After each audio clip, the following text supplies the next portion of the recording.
নমস্কার। ২-৩ দিনের একটা অনিচ্ছাকৃত গ্যাপের পর আজকে আবার মানি মেকিং মাইলেজের যাত্রা আমরা শুরু করছি। শুরু করছি নিফটি অ্যানালিসিস। নিফটিতে আজকে যে ফল হয়েছিল তার কারণ হিসাবে আমার মনে হয় ব্যাংক নিফটির ডবল টপ ফরমেশন। সেখান থেকে ব্যাংক নিফটিতে একটা প্রফিট বুকিং দেখতে পাওয়া গিয়েছিল।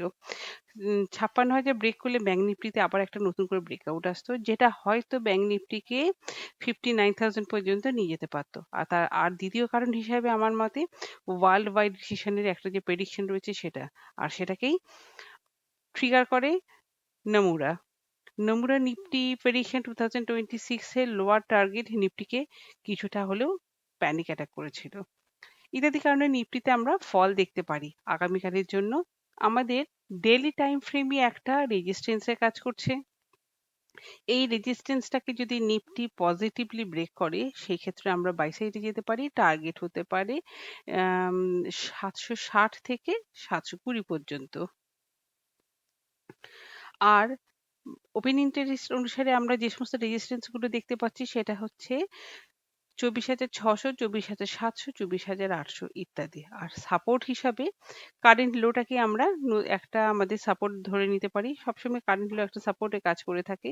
520 লেভেলটা নিফটি ডিসাইসিভলি ব্রেক করে সেই ক্ষেত্রে আমরা নিচের দিকে 24,350 এর লেভেলটাকেও দেখতে পেতে পারি। কিন্তু বাই চান্স যদি নিফটি 24,500 ব্রেক করলো, 24,450 পর্যন্ত গেল এবং সেইখান থেকে রিভার্স হয়ে 24,520 ব্রেক করে সেই ক্ষেত্রে কিন্তু আমরা বাই এন্ড ডিপ করতে পারি। বাই এন্ড ডিপের লেভেলটা হচ্ছে 24,520 থেকে 550 এই লেভেল আমরা বাই এন্ড ডিপ করব। আর আমাদের টার্গেট হতে পারে এগেইনস্ট ট্রেন্ড লাইন আর 24,700 লেভেলটা। যাই হোক আমরা আমাদের মার্কেট সেন্টিমেন্ট নেগেটিভ থাকার জন্য কালকে আমরা সেল করে কাজ করাটাকে প্রেফার করব। আমার প্রথম পিক হচ্ছে ইন্ডিয়া মার্ট। আমরা ইন্ডিয়া মার্টে 2388, 2405 ও 2435 এই সমস্ত লেভেলে সেল করার চেষ্টা করব।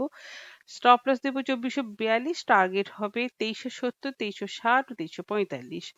আর নাইকাতেও এগেইন আমরা সেল করে কাজ করব 2199.20 আর 197.8 এই তিনটে লেভেল আমরা সেল করতে পারি। টার্গেট হতে পারে 192.5, 188.5 ইত্যাদি। স্টপ লস দেবো 201.2। কিন্তু চার্টিক্যালি একটা স্টক আমার খুব ভালো লেগেছে। স্টকটার নাম হচ্ছে ক্যাস্ট্রল ইন্ডিয়া। এইটাতে একটা পজিশনাল পিক হিসাবে আমরা কাজ করতে পারি।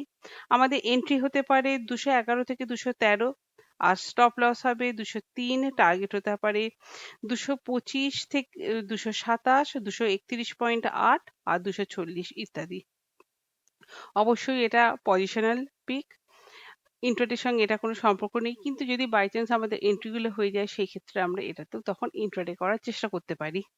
যাই হোক আজকে এই পর্যন্তই। শুভরাত্রি। আপনারা এই উপরোক্ত দুটো স্টকে কাজ করে দেখুন। যদি প্রফিট হয় তো ভালো। Best of luck. Thank you.